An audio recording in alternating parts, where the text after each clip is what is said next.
Mesos TNC yang sudah membuka secara resmi kegiatan ini. Dan baik Bapak Ibu sekalian, mari kita menunjukkan kepastian demi kelancaran kegiatan kita sebelum masa pandemi, dan kita berdoa bersama-sama sesuai dengan agama. Jadi yang tim kita ini dipimpin oleh Pak Dr. Haria Widya Putra. Beliau adalah tim ahli yang direkrut dari Kementerian Komunikasi dan Informatika.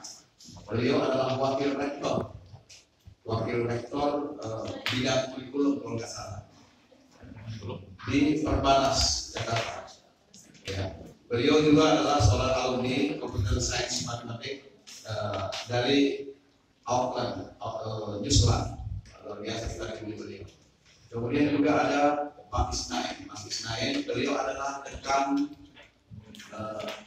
IT Pak ya, di Perbanas.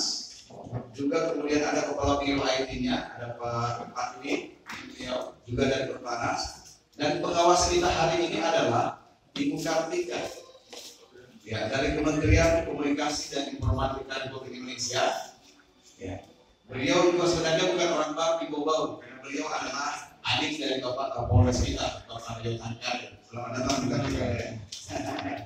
Jadi nikmatilah Bau ini dengan enjoy meskipun ada 2 hari.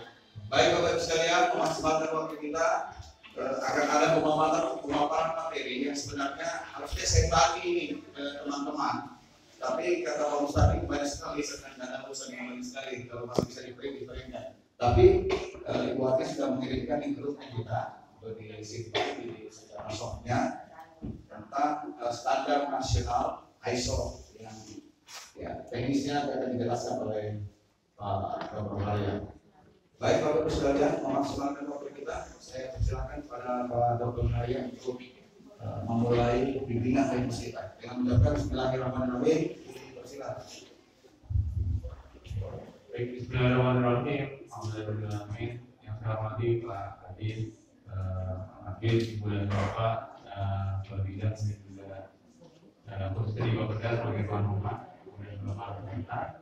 Assalamualaikum warahmatullahi wabarakatuh. Waalaikumsalam warahmatullahi wabarakatuh. Alhamdulillah kita ketemu lagi. Itu mungkin beberapa atau mungkin mayoritas Ibu dan Bapak kita sempat ketemu di sekitar 1 bulan yang lalu di kegiatan bimbingan daring yang pertama. Dan sebagaimana tadi sudah disampaikan bahwa hari ini dan besok kita melaksanakan kegiatan bimbingan teknis yang kedua dalam penyusunan dokumen perencanaan master plan Smart City yang kedua. Jadi sebelum saya tadi menyampaikan materi, saya mungkin akan review kembali sebenarnya tujuan kita itu ya, aktivitas kita itu seperti apa. Jadi mungkin mudah-mudahan yang di belakang sana kelihatan ya, mudah-mudahan saya akan di sebelah sana ya. Saya tulis aja gitu karena saya kan tadi kan dosen gitu, jadi biasanya tulis di papan, jadi kita terus dulu aja gitu. Nah, kegiatan bimbingan teknis ini ada 4 tahapan bimbingan teknis ya Bapak ya. Itu untuk tahap yang keempat. Ya. Nah, sebagaimana saya sampaikan waktu di bimbingan yang pertama, keluar dari kegiatan ini adalah tersusunnya dokumen perencanaan pembangunan smart city daerah. Dokumen perencanaan pembangunan smart city daerah itu terdiri dari 4. Jadi ada 4 buku. Ada 4 buku. Ya. Jadi nanti di akhir November itu kita akan punya setiap kabupaten kota yang didampingi itu akan punya 4 buku. Ini merupakan 1 set. Ya. Buku yang pertama adalah disebut sebagai buku analisis strategis Smart City, yang dimana kontennya di bimbingan satu kemarin kita sudah lakukan diskusi kita, jadi kita lebih kepada analisa SWOT, kemudian melakukan analisa strategi, mendiskusikan isu-isu yang ada di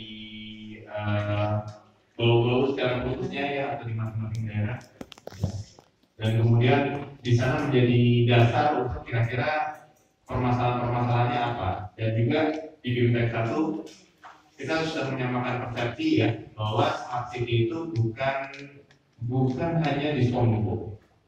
Tapi smart city itu menyentuh seluruh aspek layanan kepada masyarakat. Dalam hal ini Diskominfo yang khususnya mungkin pengelola infrastruktur TK itu adalah untuk memfasilitasi atau sebagai enabler. Jadi kalau kita ingat lagi bahwa smart city itu adalah kemampuan dari pemerintah daerah untuk meningkatkan kualitas layanan pada masyarakat dalam berbagai aspek. Ya. Dan sehingga dalam hal ini pada saat kita menyusun dokumen master plan smart city itu tidak mungkin atau tidak bisa hanya dilakukan oleh Diskominfo. Oleh sebab itulah harus melibatkan seluruh OPD gitu. Karena misalkan berkaitan dengan peningkatan kualitas layanan kesehatan, tentunya ini ada di RSUD dan di Dinkes.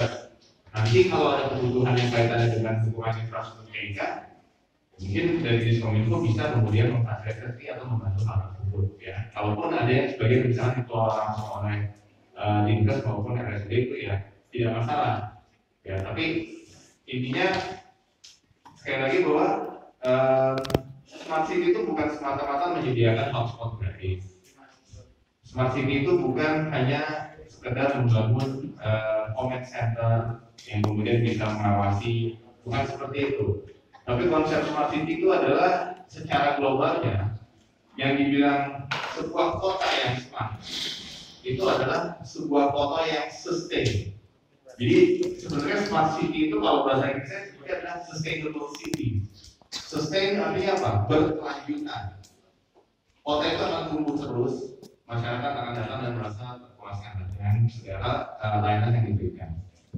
Baik, ini review. Jadi setelah Bimtek 1, ya diskusi-diskusi kita di Bimtek 1 itu kami sudah menyusun berdasarkan bahan-bahan yang kami dapatkan dan juga mempelajari RPJMD di Kota Bau-Bau.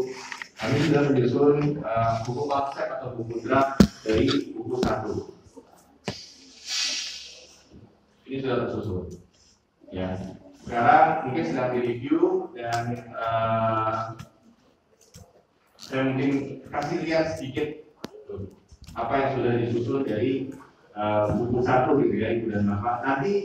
Nantinya ini yang akan tentunya akan menjadi acuan juga di dalam arah pembangunan smart city Kota Bau-Bau ke depan. Jadi di buku 1 ini analisis strategi smart city daerah Kota Bau-Bau itu yang pertama ada bagian tentang analisis masa depan, ya, analisis visi pembangunan daerah, RPJMD, pemetaan misi, tujuan, sasaran di RPJMD terhadap dimensi smart city. Kalau Ibu dan Bapak ingat bahwa dimensi smart city itu ada 6 yang kita gunakan di sini: smart governance, smart branding, smart economy, smart living, smart society, dan smart environment itu. Kemudian ada analisis kondisi eksternal, ya. Kemudian ada analisis kesiapan daerah. Kalau masih ingat yang bentuk bangunan ada fondasi, ada 3 pilar dan ada atapnya. Di mana fondasinya adalah nature, kemudian pilarnya ada infrastruktur, ada ada infrastruktur, ada struktur dan suprastruktur, di atasnya ada folder. Ini berdasarkan data-data gitu ya, kami sudah coba susun gitu. Bagaimana kesiapan Kota Bau-Bau ya, dinilai dari aspek nature-nya, dari strukturnya, kemudian dari infrastrukturnya dan juga dari suprastrukturnya. Kemudian bab 4 dari buku 1 adalah analisis strategis pembangunan smart city. Ya, kami melakukan analisa gap berdasarkan hasil-hasil diskusi yang kita lakukan di FBC di Bimtek 1, dan kemudian juga menggunakan kertas kerja yang Ibu dan Bapak kami untuk analisa SWOT dan goals. Jadi apa saja faktor-faktor kekuatan, kelemahan, ya, peluang dan ancaman, dan juga strateginya untuk memanfaatkan faktor-faktor itu seperti apa. Dan terakhir kami juga menyampaikan di sini berdasarkan kerja adalah sasaran smart city daerah per dimensi. Waktu itu Ibu dan Bapak di masing-masing kelompok sudah menyebutkannya. Jadi ini masih draft dan sedang dikonfirmasi. Jadi contoh misalkan di sini ada kami melakukan pemetaan misalkan dari misi RPJMD, Mewujudkan Bogor sebagai kota tertib, tujuannya adalah meningkatkan tata kelola pemerintahan yang baik dan bersih. Ada 3 sasaran di sini. Ada 3 sasaran ya. Ini kami ambil dari RPJMD, kemudian kita lakukan adalah memetakan. Jadi sasaran di RPJMD itu meningkatnya kinerja penyelenggaraan pemerintahan daerah itu masuk di dalam kelompok dimensi smart city yang mana? Oh, smart governance. Gitu. Jadi ini untuk memperlihatkan bagaimana sebetulnya RPJMD Kota Bogor itu apakah seberapa banyak menyentuh dimensi smart city, gitu. Kita lakukan pemeriksaan seperti itu, ya. Ini dan seterusnya. Ini agak banyak, ada totalnya 136 halaman. Jadi saya maksudnya tidak akan membahas ini di sini, tapi maksud saya yang saya sampaikan adalah ini adalah hasil kerja ibu dan bapak sekalian dari FGD BIMTEK yang pertama. Gitu. Memang kami membantu menuangkan dalam bentuk tulisan, tapi kontennya kalau kita kemudian pergi ke belakang gitu ya, ada misalkan di bagian khususnya mungkin yang kemarin kita diskusi banyak ya di sini ya, ini tools short, ini dari kertas kerja ibu dan bapak, jadi sudah kami lihat itu dan kami masukkan ke dalam buku ini. Jadi tersusunnya buku ini itu ya memang dasarnya adalah dari FGD di BIMTEK yang pertama. Nah, sekarang kita ada di BIMTEK yang kedua. Di BIMTEK yang kedua, target dari BIMTEK kedua itu adalah draft buku 2. Tadi seperti saya sampaikan ada 4 buku ibu dan bapak ya, ada 4 buku ya. Jadi BIMTEK kedua ini targetnya adalah kita mengatakan draft buku kedua. Nah, buku kedua inilah yang secara eksplisit memang disebut sebagai buku master plan. Jadi 4 buku ini kalau saya katakan ini istilahnya adalah buku dokumen perencanaan Smart City ya. Buku satunya adalah buku analisis strategis. Klasifikasi kode nomor buku 1, tapi sebetulnya adalah buku analisis strategis. Kesiapan, kekuatan ya, analisa SWOT dan seterusnya.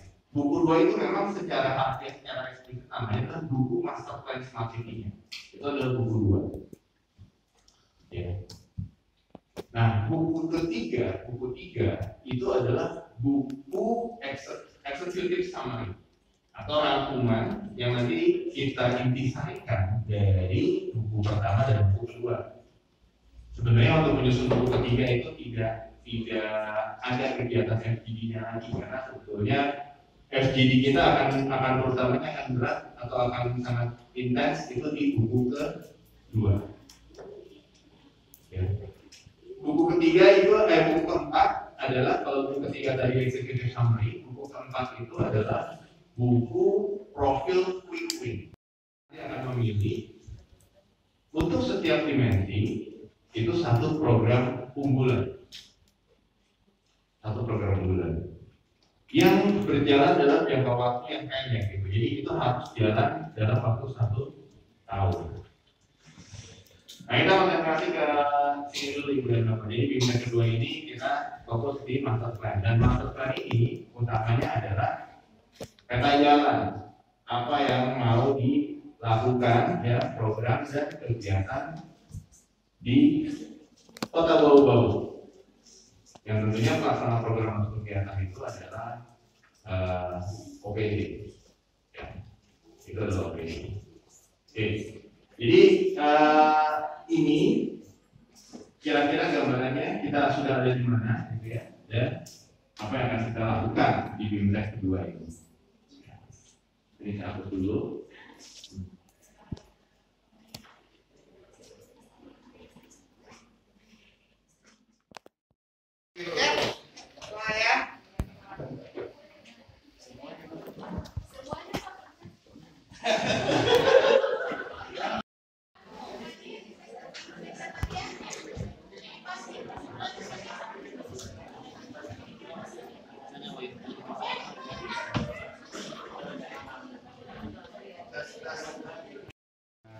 efektif gitu ya.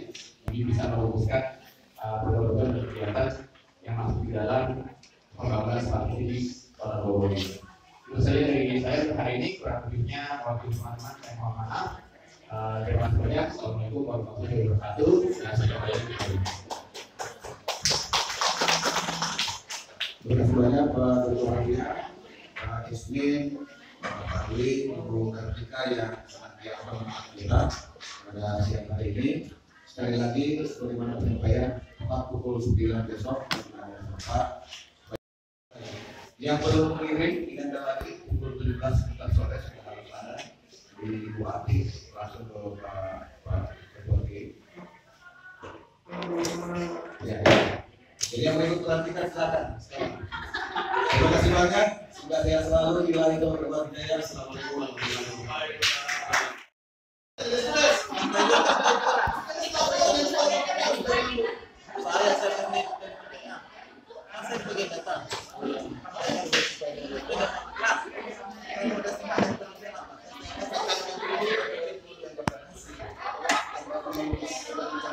Ini ada perencana yang super keren ini, yang hebat-hebat, perencana yang hebat-hebat nih.